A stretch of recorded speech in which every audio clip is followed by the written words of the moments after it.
then tulyoka tusimbule. Akalanga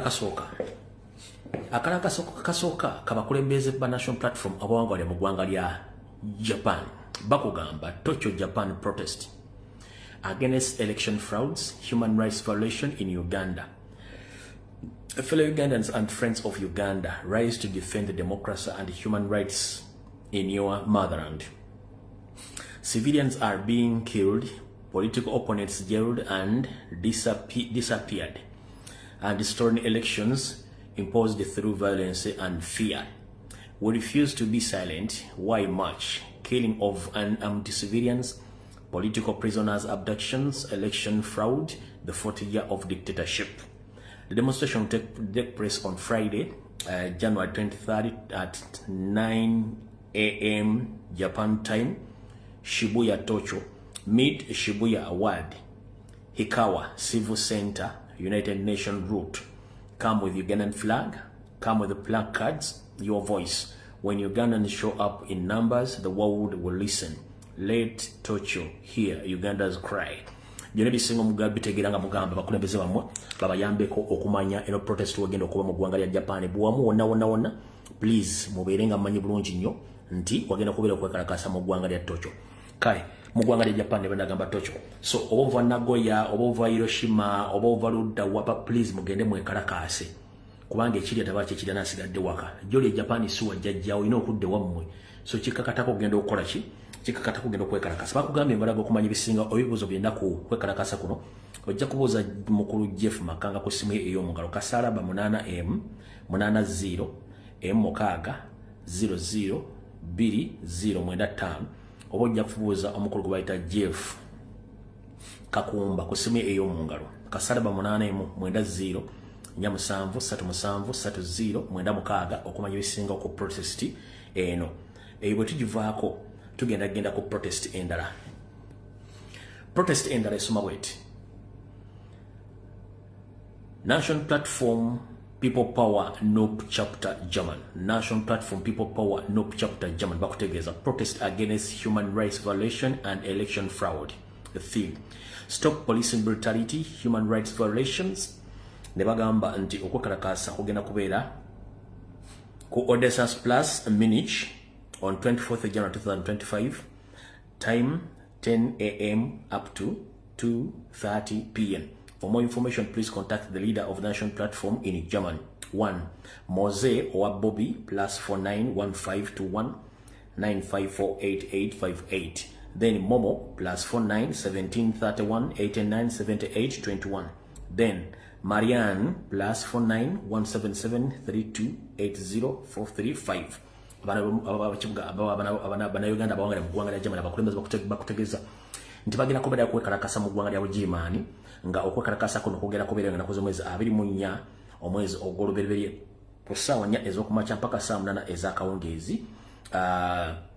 Bakutegeeza nti bagenda kwekalakasa nga omulamwa police stop brutality omulamwa gusoma the stop brutality and human rights violation mu ggwanga erya Bugirimani ke kakalango kaabwe nako kayingiddewo ddamu. So munna baganda baffe abali mu Germany mubeere mu kwekalakasa kuno mukubira abakulembeze bamwe ba National Platform bajja bategeeza okwekalakasa kuno gye kugenda okubeera na mbungi ki.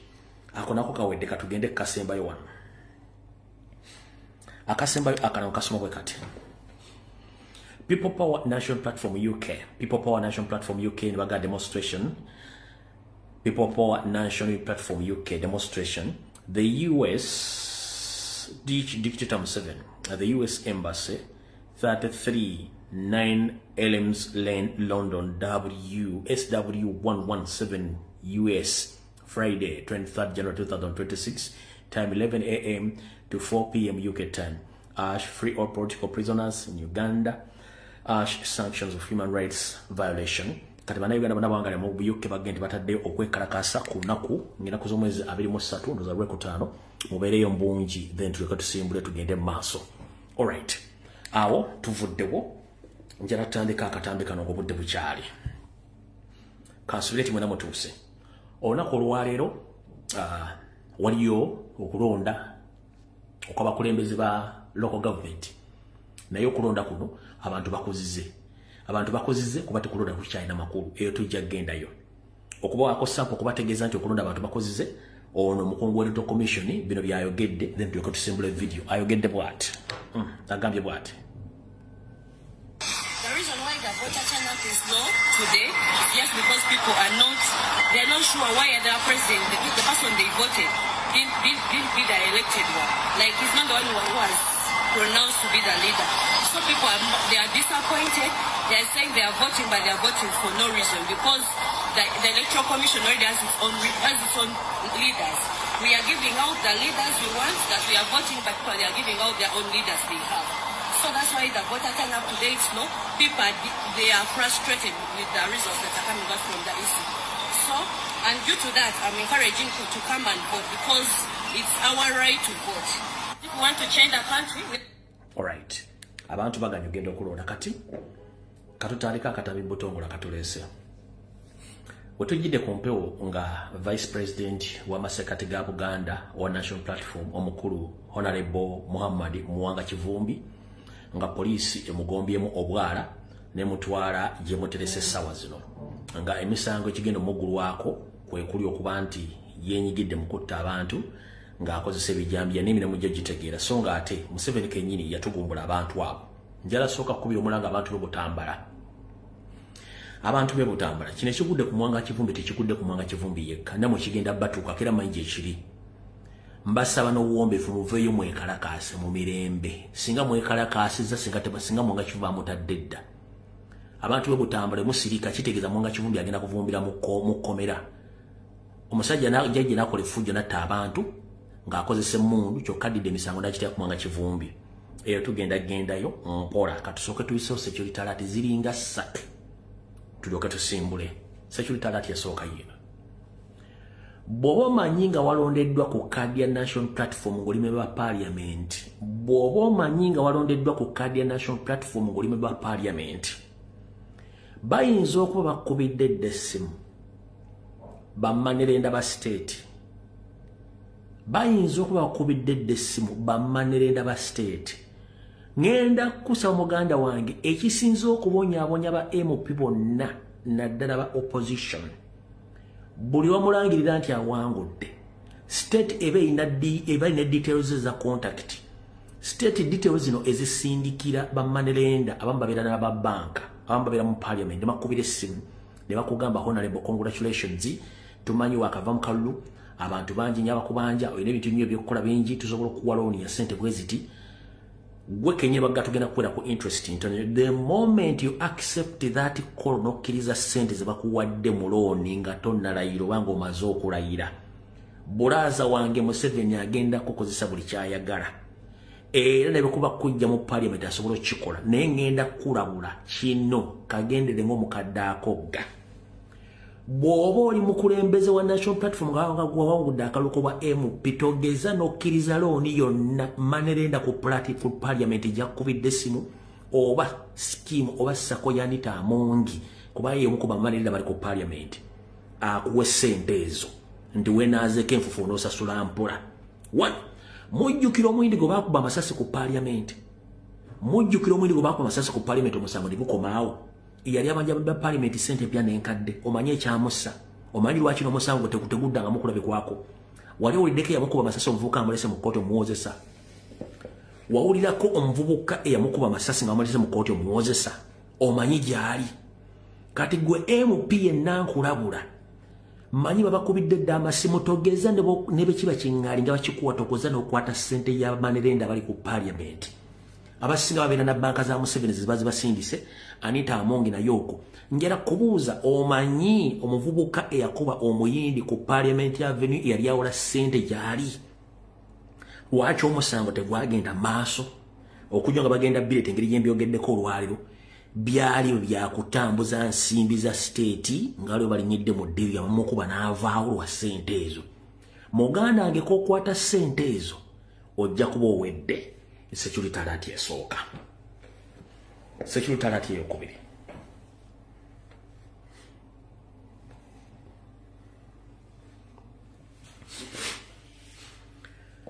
muganda affe comrade Honorable Waiswa Mufumbira eruzira gyali baagala mutta.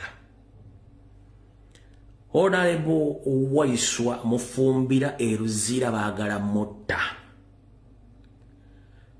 Jackson oba Johnson byabashayija. Johnson byabashayija. Wonna woli.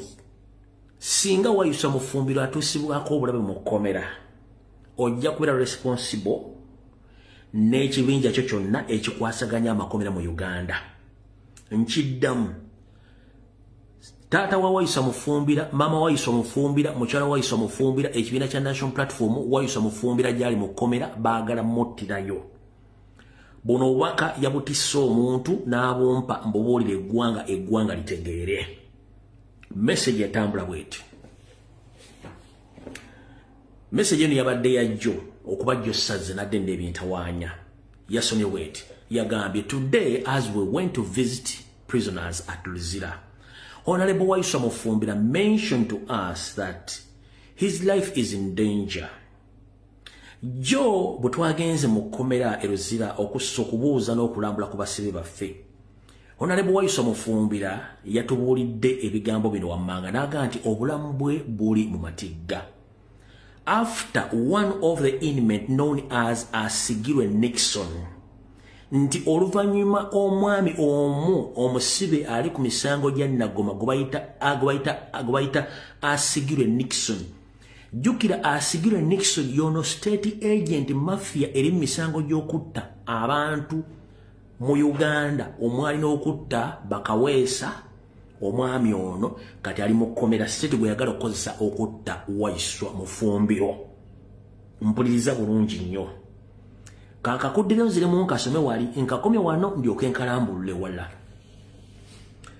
Today as we went to visit prisoners at Luzira, Honorable Waiswa Mufumbira mentioned to us that his life is in danger after one of the inmates known as Asigirwe Nixon today morning tried to poison Waiswa Mufumbira.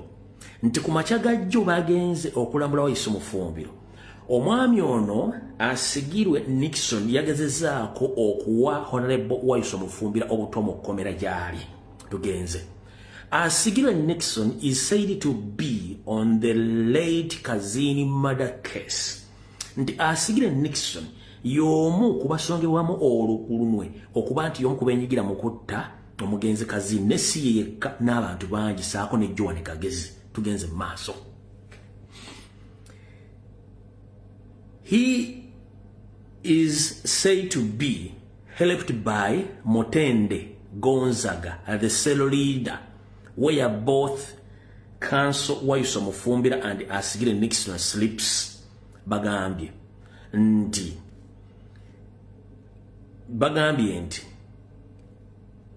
ono Nixon Asigirwe ayambibwako omwami gwe bayita Motende Gonzaga ng'ono yakulira oluuyi olumu Waiswa Mufumbira oba sero oba ekiwayi oba wolo Waiswa Mufumbira gy'asula era mubasula ne Nixon Asigirwe oba Nixon Asigirwe.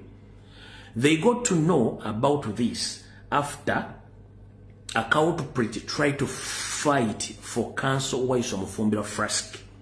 Bakizudde eno mission bakizudde y'okutta Waiswa Mufumbira oluvannyuma lw'omu ku basibe bannaabwe okugezaako okutegula Fulaska Waiswa Mufumbira badde baagala ogijja bagiteekemu obutwa. Wano wavudde olutalo ne balwana ng'ekibalwanya bano bategedde bagenda kussa obutwa mu Fulaska ya Honorable Waiswa Mufumbira. Tugenze mu maaso. They tried to ask him why he was fighting for it and later tried to search in his stuffs and he had poison.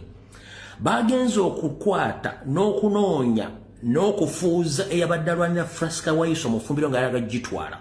Bagenze okizula oluvannyuma ng'alina obutwa bwe yabadde nabwo mu ngalo. So his life is threatened and even the cell is compromised. mutegedde bulungi security alert yasooka so mukulu Simon oba miskulu Jenson byabashaija akulira amakomera mu Uganda oba kabon togenda bosanga ku TV togenda bosa ko bannamawuli bankyuka wonna mu Uganda nga batudde bakugamba nze nzize byogera byange byogera kate ng'omusiza agule siyani mwagala kutta Waiso Mufumbira nga mukozesa omukulu oyo Nixon asigirwe omutemu wa state eta mukutta bakaweesa eta mukutta mu bakazini eta mukutta mulamuzi kagani omulamuzi goba kubira masasiwa musaidi byentinde eyo so mwagala kutta Waiso Mufumbira ndoza mutegedde bulungi nnyo tambo za video tetunaba yo security alert yakubiri yono yakubiri mugitegedde bulungi kati njagala nkaddemu nkasome bulungi nnyo mu luzungu lumu kuba malimbaza nkavuna mu Luganda tokaddemu ne ate jjukira bowulira statement eno nga bamulwanyisizza ne mukalonda bamuwangula kitegeeza bamanyi nti asobola okuvaayo naawo abaagala muttira mu kkomera kankadde mu luzungu omulundi gumu tugende ku security alert endala. Today, as we went to visit prisoners at Luzira, Honorable Waiso Mufumbira mentioned to us that his life is in danger after one of the inmates known as Asigure Nixon today morning tried to poison Counsel Waiso Mufumbira. Asigure Nixon is said to be on the late Kazini murder case. He is said to be helped by Motende Gonzaga, the cell leader, where both Counsel Waiso Mufumbira and Asigure Nixon sleeps together. They got to know about this after culprit trying to fight for Counsel Waiso Mufumbira's first. They tried to ask him why was he fighting for it. Later, they tried to search in his stuffs and they found out that he had poison in his stuffs. So his life is threatened and the cell where he sleeps is already compromised. Mukitegedde bulungi nnyo. Saagala lyagambe yabisomye nabivunwa mu Luganda twabitegedde bulungi mbize mu Luganda mbitegedde bulungi nnyo. Yo security alert ey'okubiri katugende ku yokusatu then tulyoke tukole ki tulyoke tuve wano bulungi nnyo tukole ekiddako so oluvannyuma lw'okujja ne security alert ennaku z'omwezi 14 ekwatagana ku Honorable Mwanga Kivumbi neetuukirira bulungi nnyo nga Museveni teyeesiseemu nina security alert endala egenda wa president muwulira bulungi na security alert endala egenda wa president kubanga ku lunaku olw'okumeka rakuna ya nakola program ku Lwokusatu nakola program ku Tuesday if I'm not mistaken ya nengaba president yewale international medias n'abantu abamukubira masimu mu Uganda mubuuza ali bulungi ali luddawa ne muga nti abo nabo nabakozi ba state era abantu bonna basinga obungi namuli okwetolesina basinga obungi bakozi babina ebibegera ebweru eggwanga omuli Chaya omuli Mossadi omuli M16 so ebitongole ebyo baba bikozesa okubega abantu ba high profile nga president mugamba ekyo nenkita nenkivaako kati njala kuleeta security alert endala Nyandi esoferi ja plan ya okola ko president ulira bulungi nnyo Mr President wona wondoza ulira bulungi nnyo ulira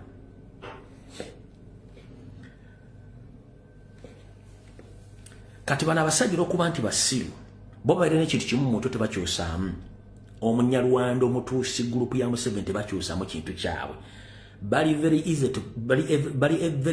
easy nnyo to be predictable era bo tebakyusa stanti yabwe ku kintu kye bagenda okukola wulira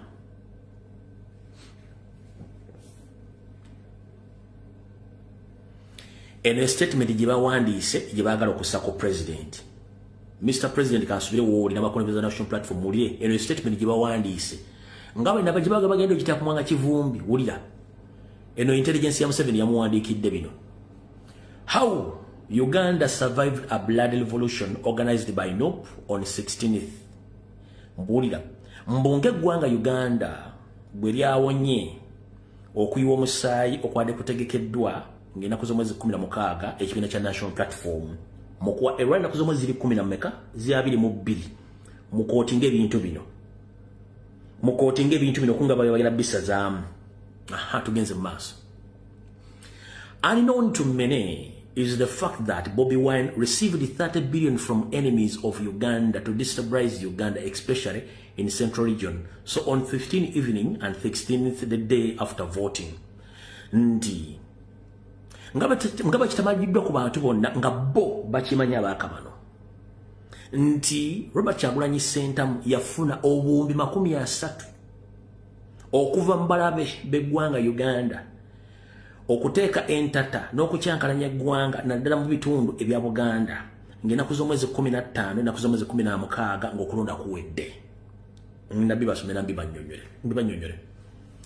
We should thank the Security Intelligence Service of Uganda who intervened faster by blocking internet mobile money services.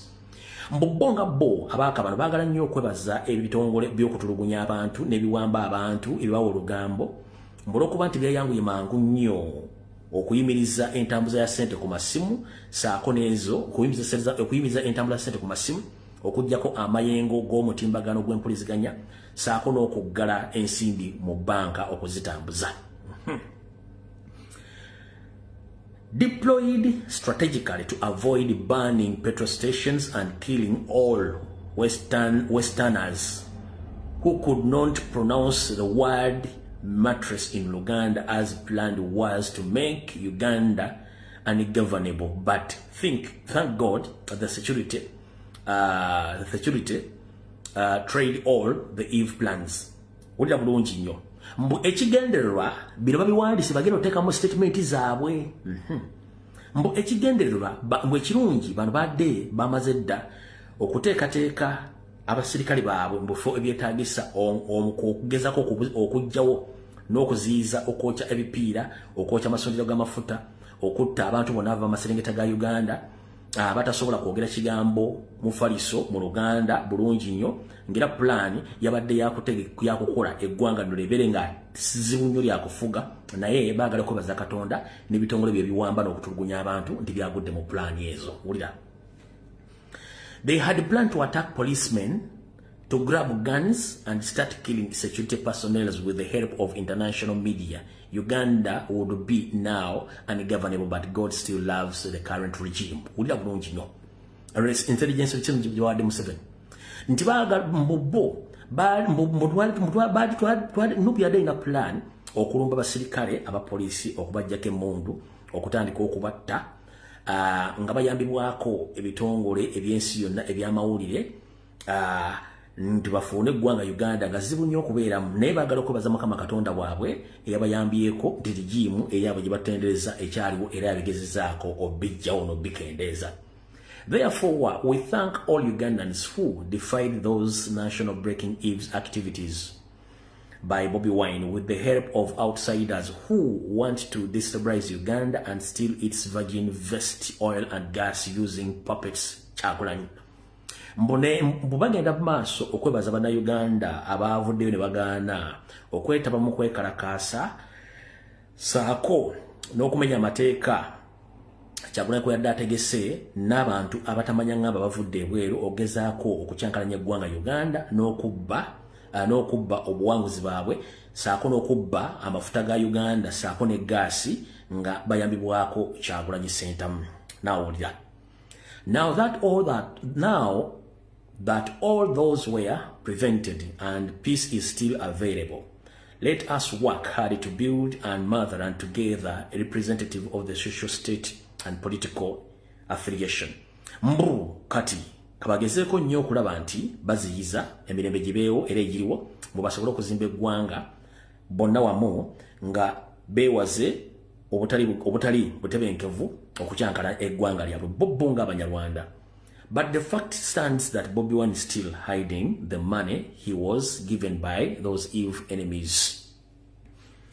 Mbo bakimanyi nti ssente zibawadde Kyagulanyi zikyali wakati Mama Solo nkusaba wanvuyemu kamera ozizoominge. Abatamanya ngamba bandijja ne basima ebinnya ne bakweka ssente mu nnimiro zo. Naddala kegeti kali ak'ekibira abatamanya ngamba bandijja ne basima ne bateeka ssente mu compound yo oba mu ttaka lyo. Mama Solo, First Lady Babi Itungo Kyagulanyi, nkusaba obere attentive obera lat abatamanya ngaba bandijja ne basima ne baplantinga sente oba emmundu mu makaago oba mu kibanja kyo oba mu ttaka lyo. Mukyala Babi Itungo Kyagulanyi munnaye nsaba kutegeeza weegendereze nnyo era gezaako nnyo okunoonya era kamera oziteeka mu bitundu ebisinga obungi. Abatamanya nga bayinza okujja ne baplantinga ebyokulwanyisa ne baplantinga ne sente ezo ne baziteeka mu ttaka lyo nga baagala okutuukiriza exactly kino kye mmaze okusoma no ku Secretariat yokusatu kubanga kye baagala. Olaba najja nga 14 nenkuba ekintu kya Museveni ekyokukozesa M23 ne ghetto structures okutemaatema abantu n'amala n'akikolwamu wanga Kivumbi ate n'akwatamu wanga Kivumbi. Abantu abasinga bwe Museveni wa operating Museveni operating mu ngeri gy'otasobola kukkirizamu ng'olaba ng'ey'ekisiru nenga ntuufu. So Mama Solo, First Lady Babi Itungo Robert Kyagulanyi Ssentamu, ngenda kusaba be very careful abasajja bakagwa ensonyi. Essaawa zo bagenda bakwata buli muvubuka yenna mu kitundu kya Buganda ne Busoga. Abantu bayingira saa 12 embooka enyooka bakwa buli gwe basanze. Lwaki mubanoonya bawagizi ba Kyagulanyi?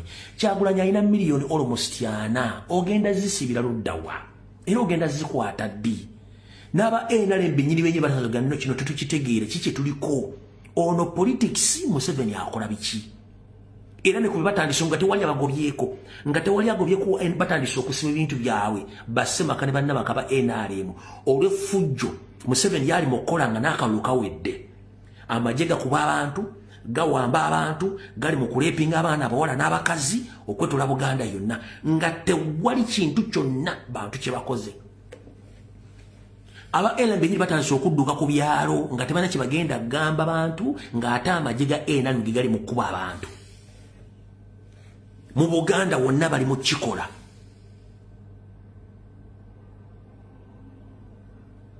Kati bulijjo mwebuuzaani yatta Bishop Lumu Museveni yamwettira yekinga amaze okuplantinga emmundu mu compound ye ne balyoka bategeeza amini nti Lumu akozesa ekkanisa okudeeta emmundu abayekera bajje ku gavumenti ye. Amini n'akinoyeza nga si kituufu. Museveni ne banene baswala basala kugenda kukwata kuwamba Lumu ng'ava wa Amini ne bamuttirawo. Bw'abanga asobodde okukwata Muwanga Kivumbi ng'ate namukubanga 14 ne mukuba information yeeyo kitegeeza Museveni taswala. Kati Mama Solo, First Lady, nkutegeezeza mama, beera careful nnyo bayinza okujja ne baplanting esente zino ze baayogeddeko ebbiliyoni za 3 n'ebyokulwanyisa. Ne biteeka mu ttaka lyo ne bagamba nti ze sente ze boogeddeko mu statement eno. Kati statement ngimaze. Kati bulijjo mbagamba nti birds of the same feather flocks together. Bulijjo mbaga birds of the same feather flocks together nga muwakana. Akalulu konna mwakalabye twakawangudde bitundu 7 ku buli 10. Bye Bakama n'alangirira mu bibye si bwe kiri nti ye. Naye kino ekisajja ekyatta Kiyingi ekyetamu okutta Kiyingi Kifulanka Buliira mbu kigenda kuwaaba n'abalala. Omanyi muntu kyagambye. Jjukira muntu Kagame yagamba muntu gwe tosobola kukkiriza kujja Rwanda era muntu teyagenda Rwanda n'asigala. Muntu tali specialized nti alina omulimu gwakola. Muntu is well off, alya bulungi, asula bulungi, atambula agenda ku mission akola. Omanyi muntu kyayogedde Rwanda, muntu ayogedde bw'ati. Teyavudde condemninga kikola kyonna kyadde mu kulonda. Bw'ati bw'ayogedde. Eno message ya muntu Capital FM yegipostinze yiyo. Ogiraba message ya muntu agambye bw'ati. Lokatugenda ku nsonga za Muwanga Kivumbi agambye. Muntu says he has no evidence to challenge Museveni elections. Jeno Mugisha Gurigore muntu agambye mbu ye talina bujulizi bugenda mu kooti kuwakanya buwanguzi bwa Museveni bw'okuddamu okulonda oyo muntu. The former presidential candidate Jeno Mugisha Gurigore Muntu has said he doesn't not even sufficient evidence to challenge President Museveni in his election in court, effectively ruling out legal petitions against elections outcome. Eyasimba ko ku bukulembeze bw'eggwanga songa atafandingibwa Museveni Gurigore Mugisha muntu agambye mbu ye talina bujulizi bulaga Museveni yabbya akalulu era tagenda mu kote kuteekayo kuwaba kuba kweta abagenda okuwaba mbu Museveni yabbya akalulu eyakkiriziganya ne byavudde mu kulonda. Muntu noted that while he raised the concern during the election process, Muntu, a court challenge acquires solid variable evidence that meets the legal threshold, which he says he currently lacking. Agambye mbu ye newankubadde yayogerako ko wakati mu kulonda ng'okulonda tekwali kulungi nnyo mbone tasobola kuvaayo agende mu kooti atandika okuwaaba nga talina bujulizi bumala bwetaagisibwa mu kooti ku nsonga ezavudde mu kulonda okwo. Her remarks comes amid the ongoing public debate about the post-elections accountability and the role of opposition leaders in the pursuing the electoral judicial through lawful means. What does this decision mean for Ugandans' opposition politics going forward? Oye Mugisha Muntu. Yegeno yekka eyetaba mukutta abantu eruwero netaba okutta abantu ekongo netaba mukutta abantu mu northern natawabe wadde okutukusibwako omusango gonna ekishangani Mugisha Muntu yera ekishangani ne batta bannayuganda abasinga obungi amagye teyasibwa eruwero tavunaanibwangako eggulu tavunaanibwangako ku bantu abattibwa yali awo alowooza tetubamanyi Eva nabagamba nti omunyarwanda tava mu munyarwanda munne balina common cause balina common goal balina common cause balina common goal kati goli awo ensi bagitwala otunula njagala nkuzanyira akatambi kano bwe malo kazanya ku social media kabaddenga nga temukawabudde then malenzi je ku nsonga ya Honorable Mwanga Kivumbi osanga munafuna ko magezi.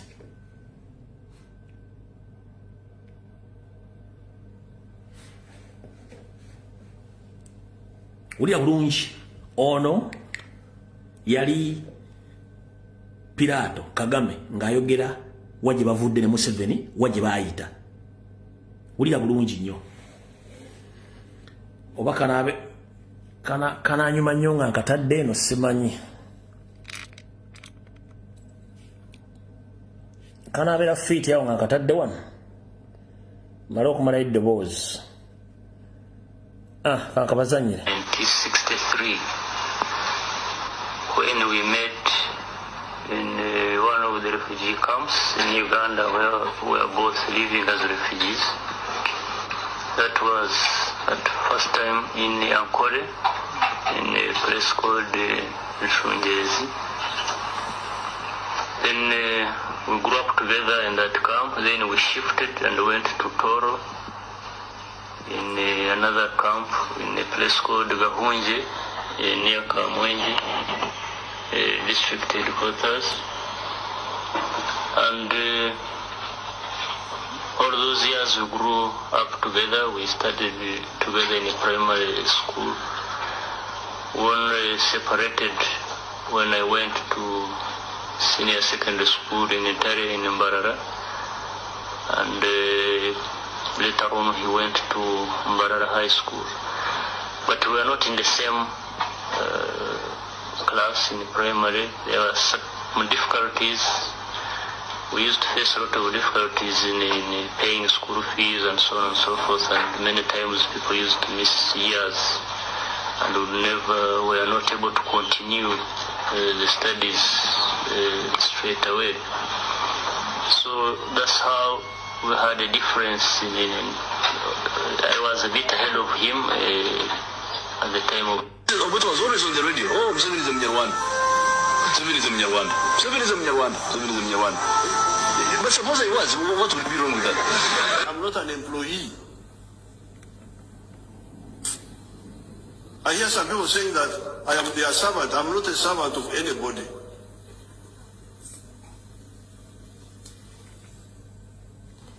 I am a freedom fighter. That's what I do. I don't do it because that I'm your servant. I'm not your servant.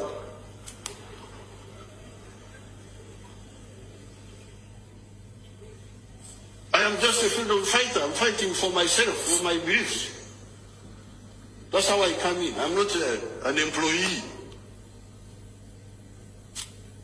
If anybody thinks he give me a job, he's deceiving himself. I am just a freedom fighter whom you thought could help you also. Do you wake up sometimes and feel, you know what, this is too much for me. This is too much.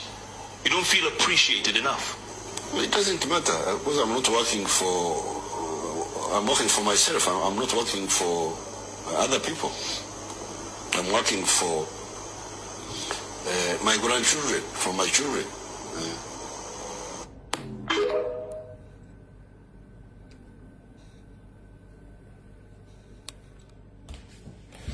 Kati alimu amagezi tegeera bwe tubaga tuli under occupation barefugee bafuga eggwanga lyaffe Uganda mujja kitegeera awo tuvuddewo. Kati olunaku lwa leero Honorable Mwanga Kivumbi akwatiddwa n'atwalibwa batamanya ng'aba abapoliisi oluvannyuma lwa Museveni okola statement eno sooka ojjewo eno oluvannyuma Museveni okola statement eno.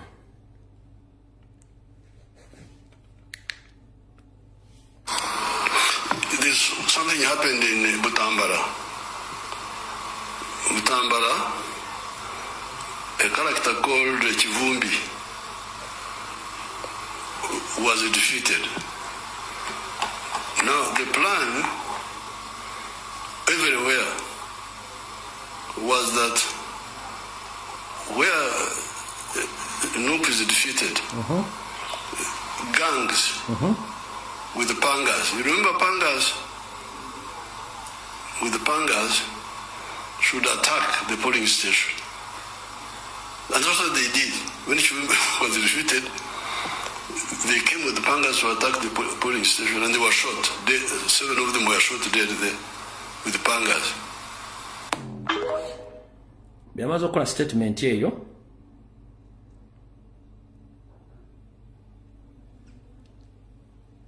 nze already nali namala domugamba kiki ekigenda okujja ne mugamba alirizinge obutambi obwo. Video ndoza mwagirabye ne bwe singinoonya ano sigitadde sija uploadinze let me see basobola gifuna wano munda. Alright, yino wano kamalo gibazanyira kye namugamba oba yadireyinga oba yakola kisimanyi nali namugamba bwenti. Honorable Mwanga Kivumbi, Vice President of Buganda Region, nsaba okutegeeza sebo kwata obutambi obwa kamera mu makaago, kwata obutambi obw'abantu balikodinze ng'amagye gatta abantu mu makaago ng'era gasitulimira bagagitwala obutuwale ku media, ku mainstream media za Museveni oba social media ebute tubutambuze ng'obudde bukyali bw'otakikola gwe omuntu agenda okusooka okukwatibwa n'okuteekebwako emisango gy'ebijambiya. Jjukira omwezi oguwedde nagamba Mwanga Kivumbi nti abasajja bali walutamaguzi bwe bava walutamaguzi bajjawo. Ani ali ku vidiyo eyo? Nagamba Mwanga Kivumbi nti abasajja basoose walutamaguzi bwe bava walutamaguzi bajjawo. Kati bantegezezza kutegeeza okusinziira ku sources zange ziri ku mmeeza ezibba ebyama. Mwanga Kivumbi bakusabye oto obutambi obulaga obujulizi nti abantu abatemyetemye n'abantu abakubye amasasi ne batta abantu mu makaago oto obujulizi obwo Museveni nga tannakufuleminga kuba gwe ogenda osooka. Bw'otakikola tobaako munnayuganda ng'okaabira tobaako kintu kyonna kyogenda tugamba tobutambi with immediate effect. Yes, wagenza okuziika abantu abattiddwa good enough. Ekyo kiba kyexposing na Museveni nti yagambye nti abantu abattiddwa badde bagula tebadde bakitundu ekyo. Already kati oba omwexposing nga wano. Tukyali mu security alert. Munsonyiweko nawala okugusa ekintu kino. Mulindeko wano katono nnyo. Oba nakapolo no. Mumpemu dakiika emu.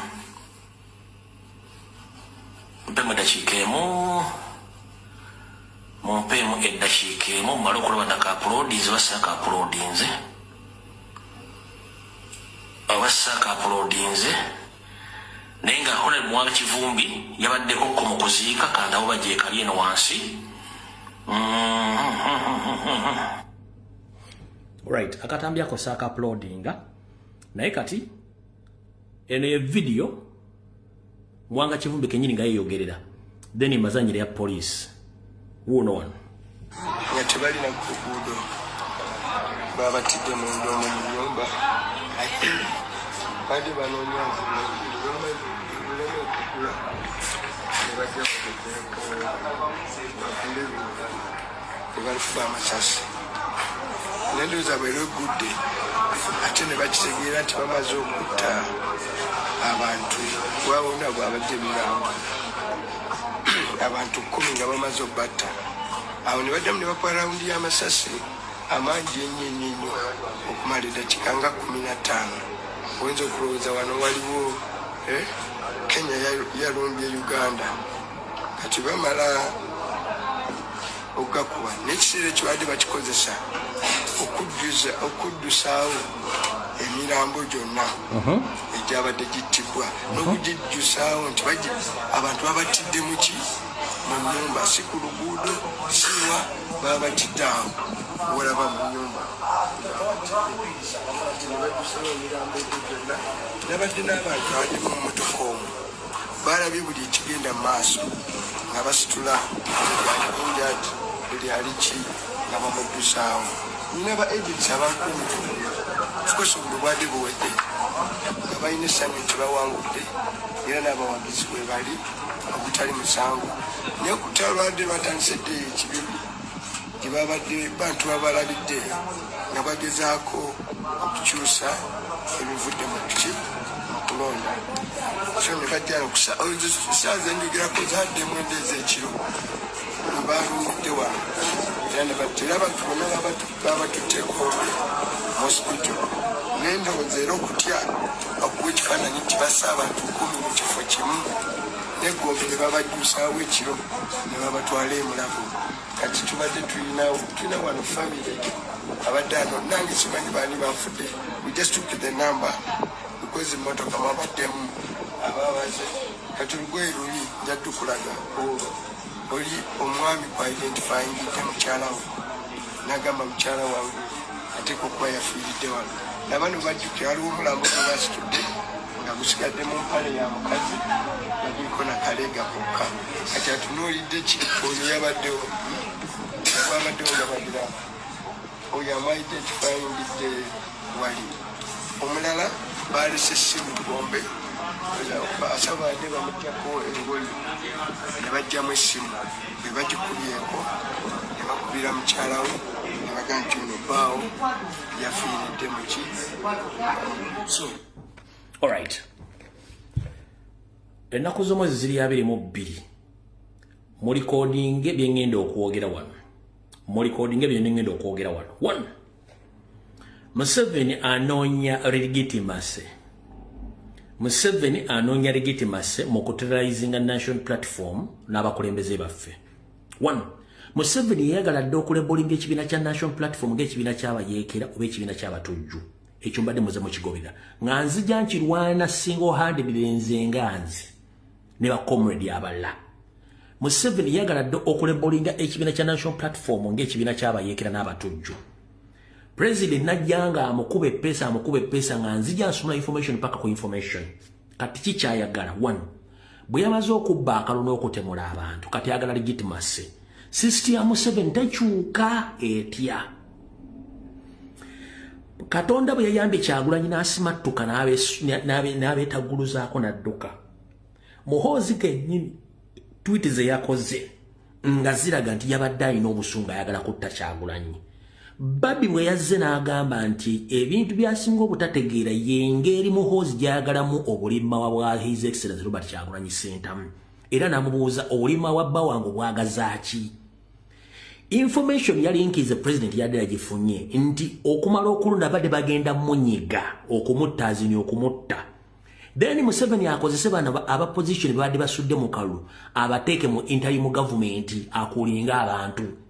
Wano amayiga badde bagenda okuvirayo bakazimba mulalu baserwadda baani bonna batandika bannange ebyobufuzi bw'ebityo byabaddewo mwadde mu violence kati gwanga lino okutambula tuleme kweteka bintu bya kutematema abantu nakweyawula biki gwe muzannyo gw'abano bakazimba mulalu baserwadda bakayanja bamayiga bibadde bagenda okuzannya omuzannyo ogwo n'abala bali mu NRM kati Kyagulanyi bwe yategedde nti mission ya kumutta ye n'akola ki kano n'amuyamba n'abeettagguluzaako n'adduka kwe kudduka nakati akyadduka kati statement zonna bwozigoberera Museveni anonya legitimacy nkuwe ekyokulabirako yatta abaana natta abazzukulu natta abakadde n'abavubuka mu Bwakabaka bwa Rwenzururu n'akwatiramu n'omusinga n'akwatiramu n'abantu bonna n'abasiba n'abateeka ku kinyiga mpaka ne bakkiriza nti obusinga Obwakabaka bwa Rwenzururu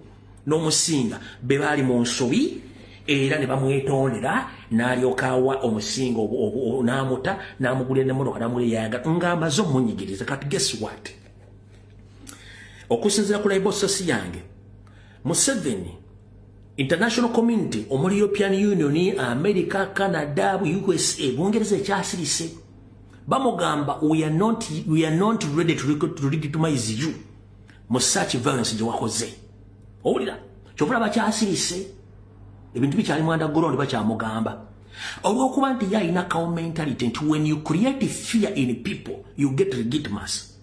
When you kill people kitegeeza ojja kufuna kyoyagala kati kyali mukola naye aloza kamera tezimulaba kati kyagala kyekiruwa. One yakutte vice president wa Maserengeta ga Uganda Mukyala Jacqueline n'amutereka tetumanyi oba mulamu n'akwata vice president wa Northern Uganda Dr. Luna Zedriga n'abagambye tayinza okuba 50% mufu. Kati akutte vice president wa Buganda Muwanga Kivumbi mujja kuba muli abagamba nti ne vice president wa Eastern ne bamunoonya kino mukijje kunze mujja kubanga muli abagamba nti ne vice president wa Eastern bamunoonya omukulu Nambeshe ne bamunoonya kuye kyayagala kyekino ayagala akwata abakulembeze ba national platform ali ku top abanyigirize agiyo video ze nayogera nga nakuzo mwezi 14 nti Museveni ategesa ba M23 negative structures abagenda ogenda nga batemula abantu nga NBS UBC bukedde nga bali codinga footage oyo nga bambadde engoye za nduupu nga bakikola n'abalaba engoye za bulijjo kati wamala batuuseyo gyabali gye batumanyi essaawa zino abalage footage oyo abagambe mukyalina kye mugamba obujulizi mbulina obulaga nti mumwakola effujjo mu kulonda kuno ndi ye kati either mukkiriza nti nawangudde oba mukkiriza ne muyita mukama wa Mulaba Kyagulanyi Ssentamu najjano ku mmeeza ne tuteesa biri ne tubireka nakkiriza nti nawangudde buli kimu ne kiggwa era ne mbasonyiwa. Yeddiiru eri mu ngalo za Museveni saa zino gye baagala okukola. Yeddiiru Museveni ekimukwasiza Muwanga Kivumbi n'amuteekako omusango gw'ebijambiya n'akwata Dr. Luna Zedriga ayinza okuba nga mufu n'akwata deputy president wa Maserengeta kati sawa temwewuunya nga bagambye nti ne honorable Nambeshe ne bamunoonya teweewuunya ayagala legitimacy era kusinzira ku sobange nti ayinza n'obbaga nti bwe temusobola kukkiriziganya nange mugenda kugenda basi bamayisa kubagala bo banonye Kyagulanyi wali omukirisa ajje mbwa atulya ne Museveni ku mmeeza. Museveni kasoka kugamba ekigambo kimu omugenzi Idi Amin Dada yali musiru kujjawo kulonda he knew yamanya nti emu yali yakulaakulanya ggwanga si yakonna sereza wa musolo kutegeka bintu bya kisiru bya kulonda. Olwalero ofunye ekizampo gye tuba tujja tugamba nti the moment abantu baloozinga trust mu elections babagenda kugenda ku plan B gye bamanyi. Nyongero bagamba nti Uganda etandise okutuuka mu kiseera nti Electoral Commission ya Uganda egenda kuvaawo waddewo AK47 nga bantu gye bagenda okuyitiramu okufuna abakulembeze baabwe. Nkiddamu okulonda okugenda okudda mu Uganda bakuyita AK47 oba RPG oba SMG oba tanka oba miso kwe kulonda okugenda n'ebino yakapapula bino tebigenda kuddamu ate nga tukimugambe kigenda kubeera automatically kati otegese local government elections abantu ba boycotting okulonda baganya okulonda kitegeeza nti trust mu Electoral Commission tekyaliwo. Simon Mugenyi byabakamamberejo okulonda ki office kigale ne buli kimu kiggwewo. There is no more elections in Uganda. Election kibayita Uganda Electoral Commission mu kigale wo tekikyalina mugaso. Okulonda kati okutuufu kugenda kubeera kati nga kwaki kwa AK47 Alexander Kaskurova na musanvu SMG migi oba tanka yero to commission tufukali je tumanyi ene yabaka mutegata dokutsamu sente ebete bikyasumuka biveewo tusobola kunga nti wataddewo okulonda n'okwata ba polling agent abasukka 13 n'okwata ba supervisor abasukka 12 n'okwata vice president w'ekibiina asooka n'okwata owokubiri n'okwata owokusatu onoonya waakona ne president kennyini ali mu kudduka ng'oga nti wategese okulonda. Is that elections? Ng'ogamba nti wawangudde n'obulwa ebitundu 7 mukamu n'oga nti okyasobola okukola effujjo. Abantu bakyasobola kufuluma genda gula mazzi ku taapu. Abantu bakyasobola genda gula mmere mu katale. Abantu basobola genda mu malwaliro. Emundu efuuse emundu bakuba abantu amasasi live bullet.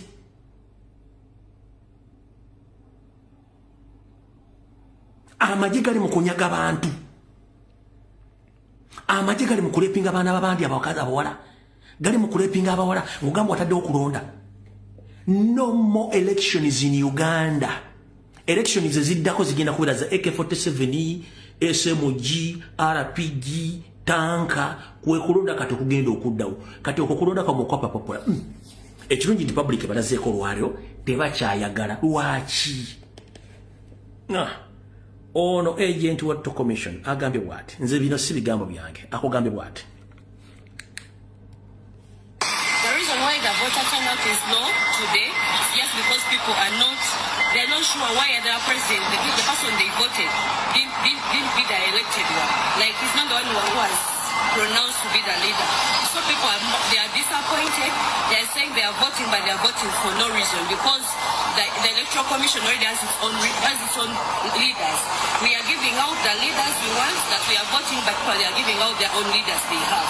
So that's why the voter turnout today is low. People they are frustrated with the results that are coming out from the institute. So, and due to that, I'm encouraging you to come and vote. Go and encourage your mother. Go and encourage your mother. Kati uli okutulugunya n'okutemula abantu okwadde mu Uganda mu kalulu kano. Abasimatuse okufiira mu busambatuko bwa kalulu akabaddewo ng'ennaku z'omwezi 15 omwezi guno obwabalukawo enjeru batulombojjedde bye bayitamu. Waliwo abalugulamu obulamu ate abalala tubasanze banyiga biwundu oluvannyuma lw'okubalinnyisa mu muliro ku mpaka wabula bino byonna poliisi ebiwakanyiza. Tubirina era omusasi waffe kabitumalireyo mu bwejjuvu. Nga internet n'emitimbagano bizziddwako oluvannyuma lw'okulonda omukulembeze w'eggwanga ko n'ababaka ba Parliament Sabbiiti ewedde. Obubaka bwatandise okuyitingana ku mikutu gino okuva mu bantu ab'enjawulo nga balumiriza ab'ebyokwerinda okutta ab'eŋŋanda zaabwe.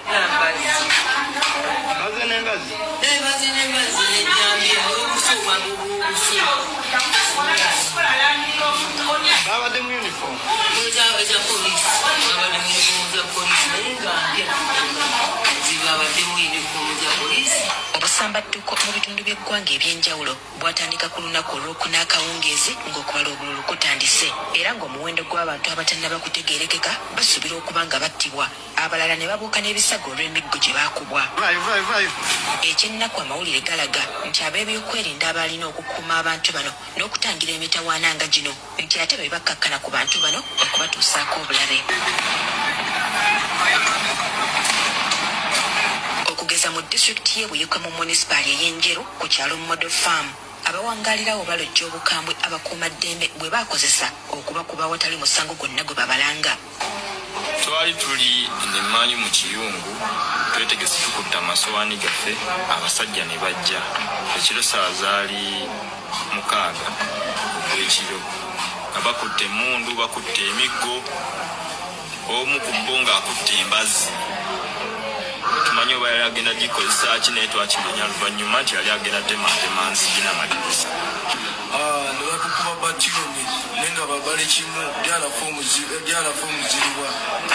omuziribwa naye nga kyokka nje nga kiboogera naye nga abasajja kubo babalaba ku ddale senta nga bambadde omugookolo abamu nga yunifomu zaabwe tekuli mannya naye nga okusingira ddala ng'emmotoka zaabwe namba puleti bazibisse nantunuzaamu emmundu bwati ne bantwala paka ne baddamu ne bantuuza ku kkubo bennyini abaava mano kuba wali ku luguudo wali bapakinzeewo ne paatulo ne baddamu ne bankuba awo nadduka nziira eri bwe nti nga mbesimattuddeko nti okumanya abasajja baalinga ababalinako ekiruye batuuka n'okusumulula ebyasi era okukakkana nga mutabani we yawangula akalulu kano Moses Lukanga Musanje ebyasi bimukutte era okukakkana nga talutonze nga bakamala okunnangirira abantu bakubira mutabani wange essimu bamubuuza nti Timothy oliwa bagamba ndi wane wajja jandya mmere bwe yabatuukako we bati ne bamukubirawo essasi eryamujja mu bulamu bw'ensi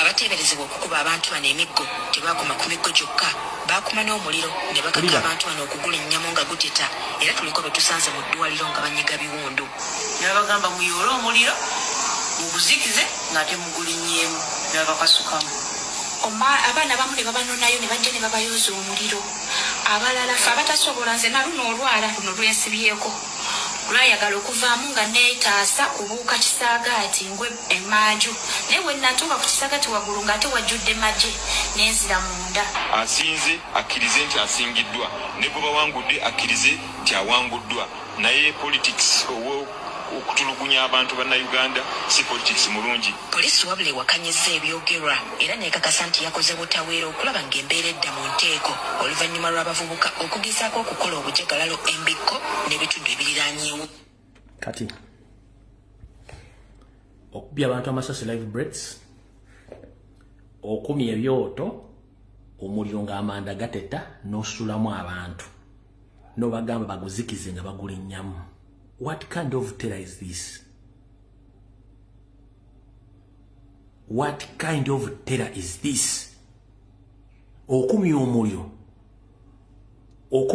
ogusindikamu abantu bagulinyemu omaze obbooca kati ng'ova ng'oga nti Amini alina omuntu gwe yatta Obote alina omuntu gwe yatulugunya baani abattanga abantu mu biseera ebyo.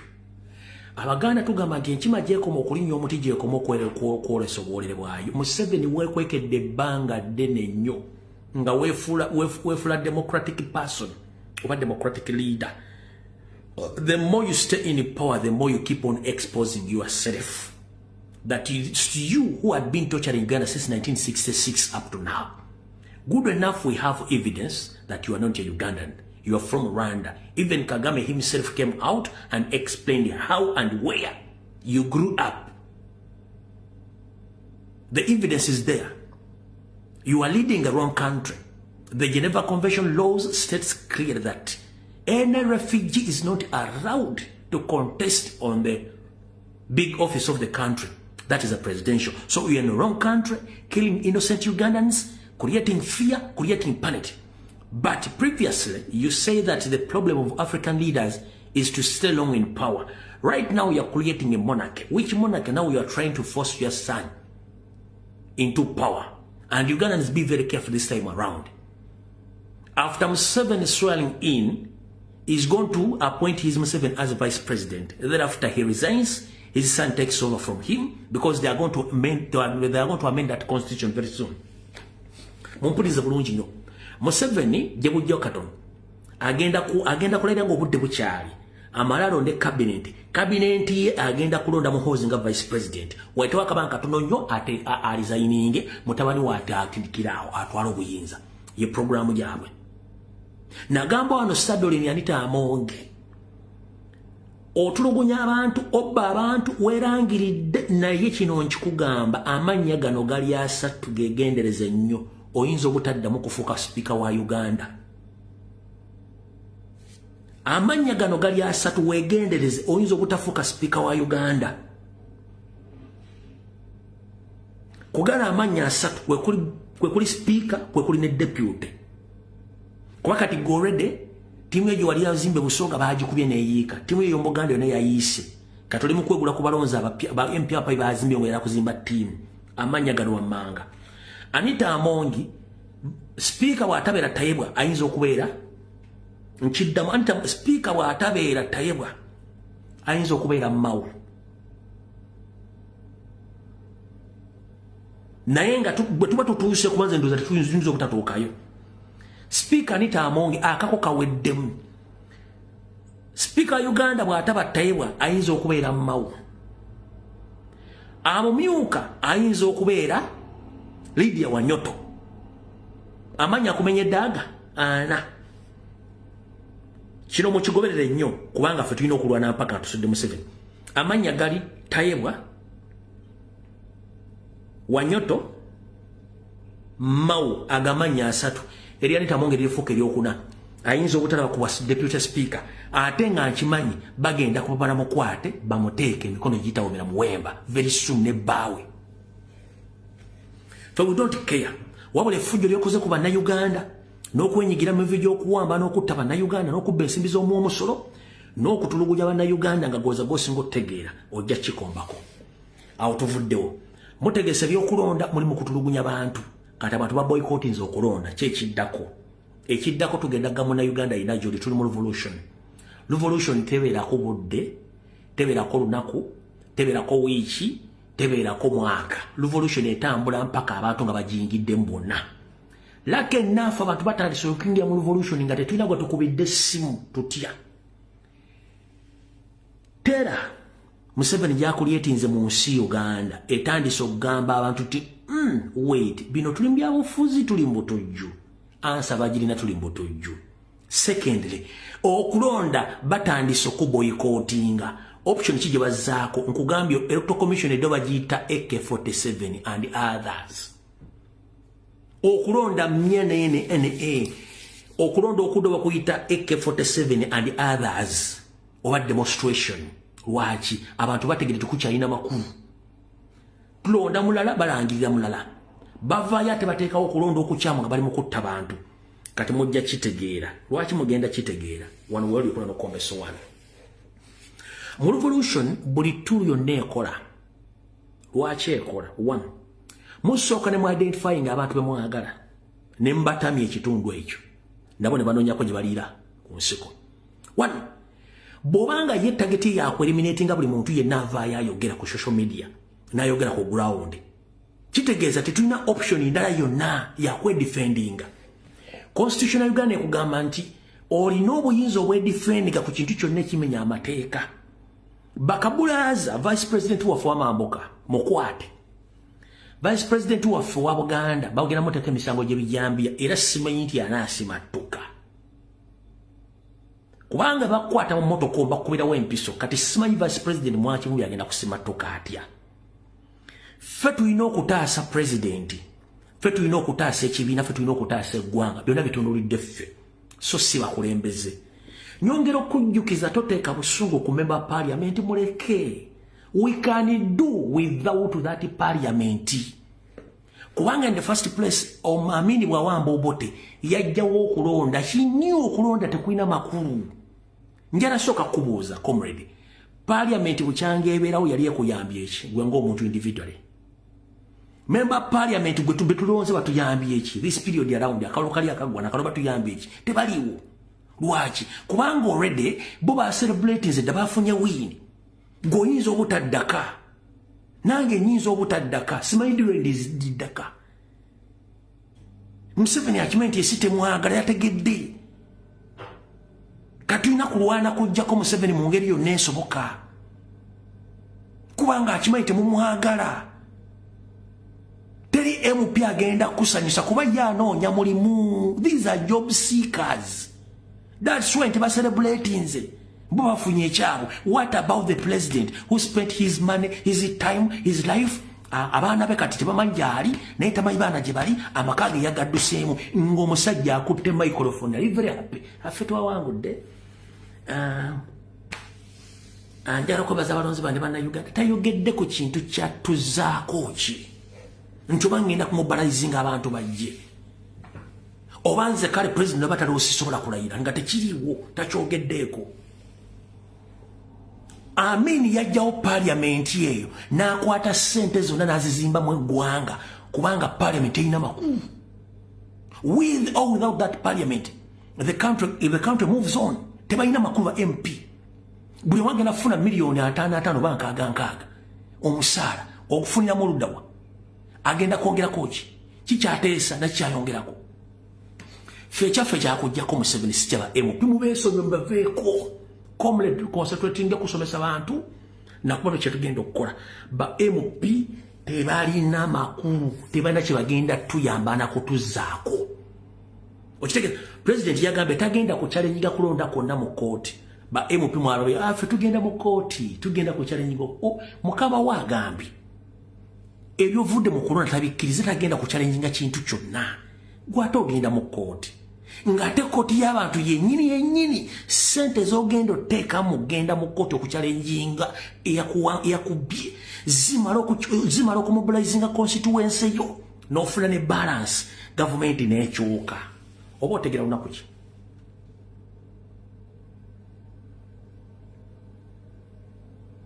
Komuliri agati ogenda kuwaba MP sente zogenda okumala ng'ochallenginga obujuzi bwe bakubyeko zimala okumobilizinga constituency yo yonna.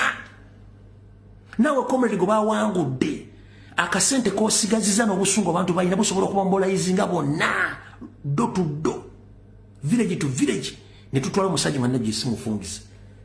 Tetulina kye tugenda kuzzaako kulonda just kwa formality nti waliwo okulonda tiwali kulonda.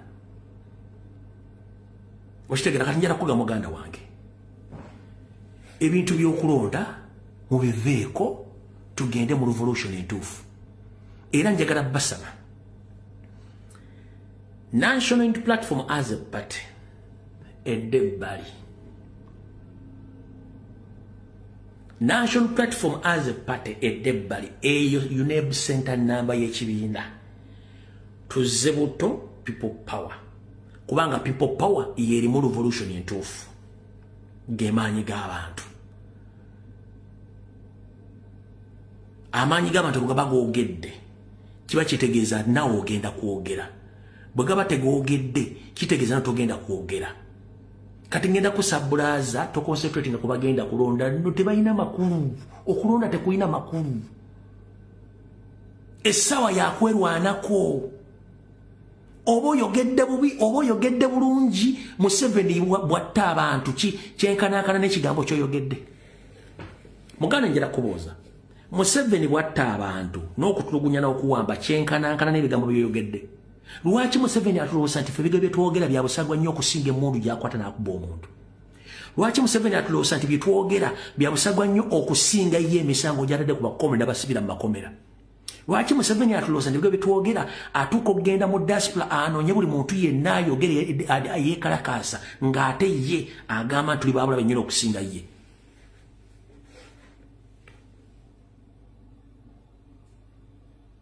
Kitegeeza nti gwali wano gwolina okusooka okukyusa mindset. Oyogera ku lw'eggwanga lyo naye Museveni alaba oli waabulabe nnyo n'okusinga ye emmundu gy'akuba abantu. Nti oli waabulabe nnyo n'okusinga abasirikale abaleepinze abaana abawala.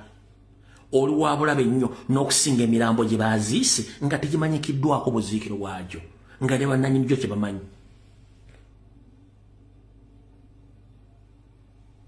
Muganda wange njagala kugamba ekigambo kimu.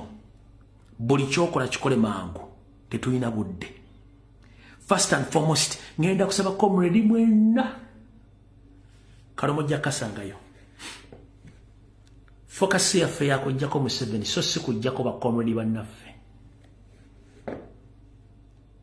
Focus yaffe yakujwanisa Museveni si yakulwanisa bakomrade bannaffe. Omuntu yenna addamu okukoleza olutalo ku social media ng'olukoleza ku comrade munnaffe tugenda tegererawo nti ssente za Museveni wazirya. Ngenda basabye okulwanagana mbiveeko tufokasinge ku bakomrade kubanga bakomrade bali makomera teri agenda boogerera. Bakomrade bali mu kuwaabe bali mu dduka teri agenda boogerera. Twetaaga Victoria Fane agenda ojjogera nga muli mu kulwana. Ngenda basa tuconcentratinge ku revolution muve mu by'okulwana. era njagala buli muntu wamu n'ekitiibwa wano ku social media ffenna twenkana oba olina follow omu oba olina follow 10 oba okola video oba tokola video ffenna twenkana tewali kagujje tewali asinga munne omuntu atusinga mu revolution era lyoguye president yekka n'abakulembeze be fabakola emirimu no ku social media ffenna twenkana oba olina following oba tolina following twenkana tuli ku level yemu ebintu by'okwegulumiza mbijje mbuuze nsinga nze nkola kite wali ffenna twenkana mukende mujjeewo entalo omuntu addamu okukoleza oluta tugenda kulumba kati kimafiya oba kivietinamu tukoyewa n'effujjo lyammwe wano tewali asinga munne tewali asinga munne kati bw'onooga nti gw'osinga munne olwokuba oyogera olwo omuntu ataddemu ssente okuva 2 kati yazitaddemu omusinga ki eri abantu abafiiriddwa abantu mu sitwage eno gw'ogenda kumusinga ki kati ngenda bagamba mutuuze wansi empamyo zammwe n'engalabi zammwe mutegere nti struggle ffenna tuli uniform tuli at the same level tewali asinga munne gwe lwaki oyingira mu vidiyo muno gye yakoze ng'alumba Museveni wookoleraani munnalese method nti yogenda okukola gw'oyagala gikuba ogijjawo eyo gy'olese eruddawa we are not competing against each other. Our mission is to remove Museveni in Uganda, not removing us fellow comrades. As if nti mwamulwana mukendeeza abaana aboogera ku media kubanga eri abaana batalina mitima ogenda mukolera video anyiga afune firianze banvuma ate sifuna na sente family yange yanvuma daka nabo banvuma abatabe kyukakyuka mbivuddemu mugenda kujja abaana mu nkyukakyuka so nga ate abaana bano bakolera bwereere wano ku social media tewali mwana gwe basasula ekitebe tekina bloga wa national platform gwe kisasula gwe kigulira data gwe kisasulira lenti gwe kiriisa gwe kinywesa buli mwana yeeriisa yenywesa yeesuza ebizibu bye abisanganga ye ku lw'eggwanga kati bw'ovuma omwana oyo oba omujja ku mulamwa agamba toba tebansasula kati kyati na bano banvuma ng'ate tuli ku mulamwa gwe gumu please mbasaba tuconcentratinge nyinza okuba nga ideology gyendeese gwe mbwongo bwo teriimu leka mbere ne ideology yange naawe leeta eyo gizimbe giguza abantu wano eri abaana batagenda kudda waabwe nga bayawukana ne famire zaabwe kitawo yayawukana naye yawukana ne baganda be lwa struggle akwata sereze za data zibamuwa mu kiyumba n'akoleza live kuva ku makya paka ku lwokutaano eri abakomrade abatakyasobola kuddaka lwakwogera bigambo bino ng'omukomera video omuvumo omuleekaano mumujjere eyensobye ekome mulinga abaga nti mukolera Museveni mwagala kendeeza boogezi ku mutimbagano muleka let people be abantu mbaleke bakole kye baagala as long as temundu agitunuza Museveni wante tulina supervisor wano buli omu akola kikye tetulinawo inspector buli omu akola kikye ekitebe tekituwa information bane bagyenoonyeza buli muntu akozesa mutwe gwe takozesa gwa munne please mukomye akajanja akasumagize yali nti wanatuuka mulira agenda kukolayo ki kwata essimu yo yogera ebintu byo focus stop stitching other people's videos mwono yayogedde byadalina kukola bwati yayogedde bwayogera bwati gwe wayogedde kyoleese eki please to concentrating to focusinge ku Museveni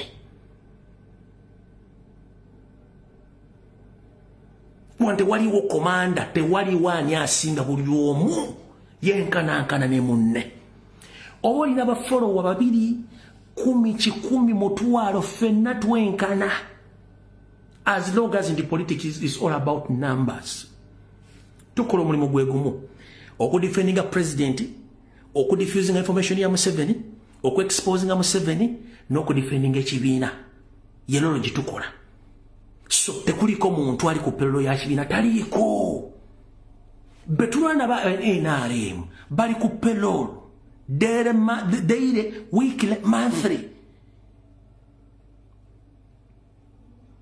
okitegeera kati bwetunadda kwebe kiba kitegeeza nti naffe kenyini batutaddemu diversion batukulyetinzemu entalo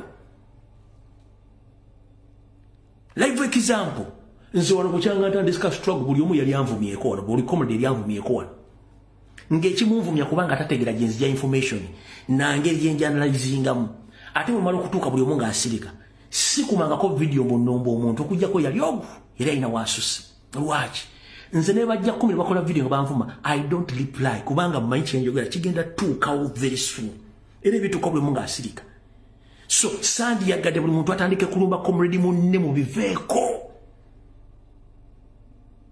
mbegayiridde mu biveeko ne tasi concentrate ku mulabe waffe ye Museveni ono sitago twali walina mulabe munne mwenna muli majegegamu atoga nti zino gundi muwanana muli ku struggle yemu yako atoga nti gundi omuwanana kochi please mu bintu no bijewo nze batonjagala it's okay sirina buzibu oba gundi tomwagala it's okay fena tetusobola kweyagala naye tulina common cause omulaba omu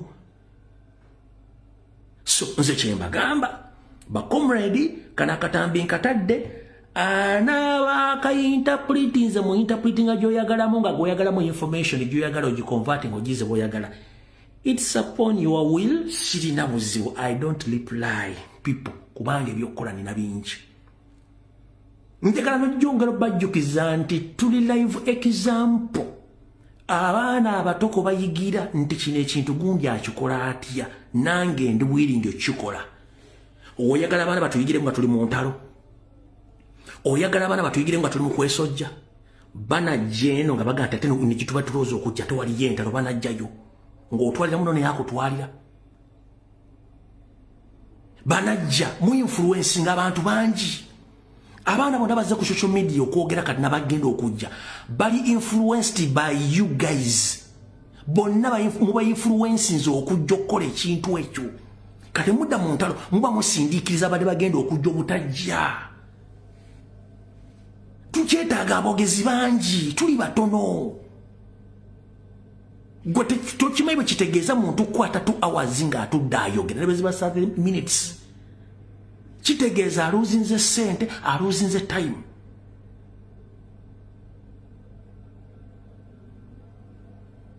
banange mbasa ebintu bigwe gwoba oli struggle ekulemeredde nga tosobola competinga oba tosobola kwogera nsonga nga gwina enzonga gyebaka please gwe struggle gitogende gireka abantu bajja gitambuza oba olyange ekuzitoweredde kubanga n'abantu batugobera tuba confusing we confuse people here oyogera kino oyogera kino oyogera kino oli akuba kino tekina kigasa nolwensonga ngenda basaba ekigambo kiba comrade with the due respect tugobere president byayogera with the due respect towe ekitiibwa with the due respect buli muntu alina jajja information buli muntu alina jajja sente zimbeezaawo eza data wasula walira wanywera n'abala bali mbizibu they don't come out to speak bona omukola video nomuvuma agenda bivaamu lyessanyu lya Museveni okulya nga tewakyali akola video Museveni yagati I will diffuse diaspora yali akimiininga kitegeeza tulwokendeeza abaana boogera ku mutimbagano Museveni bomujjako pressure ffe twagala muteekako pressure afune diploson tetwagala kuweza Museveni kuba yatubye tukimanyi kati wetutandika okwetandikako ffe kennyini Museveni tuba tumuwadde gap okutulula eri ng'akola byayagala ate akati nabataddemu diversion balwani no so ngenda baga ba comrade please mukole kye mulina okukola omulabe waffe Museveni abantu mbaleke bakole kye balina okukola ffenna tuli muntu ogu tuli mu struggle yakulumba Museveni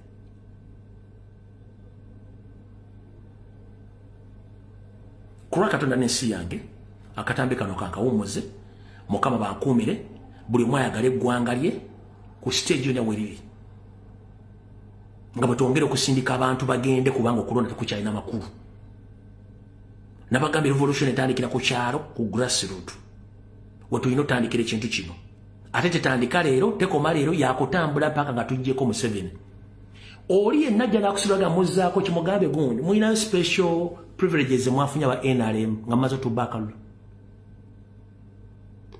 mulina special privileges mwafunye nga mmaze okubakalu teziriiwo tugenda mugeera kati ombuuza otya ekiddako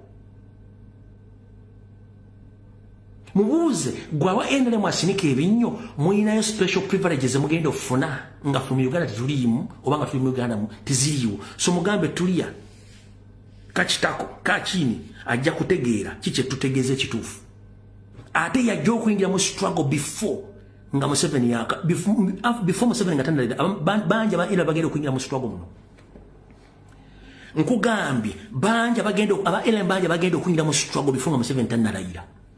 It's not all about elections. We are under occupation. It is evidently that election doesn't matter in Uganda. It's all about who has guns. And I've been yearning for that Ugandans, they wake up to understand that Museveni doesn't rule because he's peaceful or is democratically. No. Museveni is just has been camouflaging that he's democratic man or is democratic man. But Museveni is a terrorist. Museveni is a mafia. Museveni is the killer. So now it is evident that the public knows. Even the NRM supporters now, they are scared. Is this the NRM we support, or we forgot that we are dealing with the terrorists? Now some of them, they know. Byebala kugula baga etufudde kino kitubadde tuliko. Eno ye NRM nze nfuna no information kubyalonga bachema batandise ogwagala nedda bino tutubimu bino tubate tumanyi tubigenda kubira abawagira NRM baga nedda bino bigenda maso bate tubisuubire no siye NRM nedda batandise ne kubyala kubaba NRM bagala kudduka ku kyeki baddusaako fujjo amaje police bambege bali mukola bageto bigweto structures abantu eno siye nedda one. We are all Ugandans. You can't terrorize the citizens until when you've ruled that country for 40 good years in fear, in panic. It's good that for all of us we grow older. We don't grow in reverse. Human being, we don't grow in reverse. We are going to witness the fall of Museveni's regime very soon. I encourage all Ugandans, either you support NRM, National Platform, DPCP, whatever. It's time to unite. We are not in politics. We are not in no politics. We are under occupation. It's high time we unite. NRM supporters, you know the truth. Kyagulanyi defeated you, hands down. Whatever the military is doing, it's against the human. It's against the law. Even the NRM supporters, they are in closed doors. They don't get out because they're in fear. The M23 rebels, they can't differentiate that you are supporting NRM or you are supporting NUP. Whoever they find on streets, piga uyo risasi, uwa mariza, piga echiboko. That's what is taking place. Njaga olete video nga baina baga ntifano wafe tulise twaloze Museveni tulise police tokuba migo kuba masasi. Chechimu. Kabe wa nale bali mayumba bona bonna beggalidde. Buli omwali mukutia.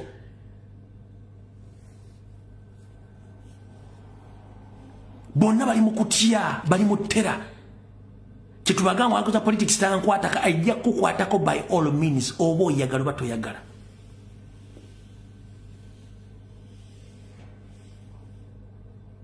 So buli muntu okwekalakasa kukwatako n'okunula eggwanga mu ngeri yonna esobola kola bukikulu mu mutwe ng'obudde bukyali. Mukaba nkula tujja sinkana ekyo Lwokutaano mweraba.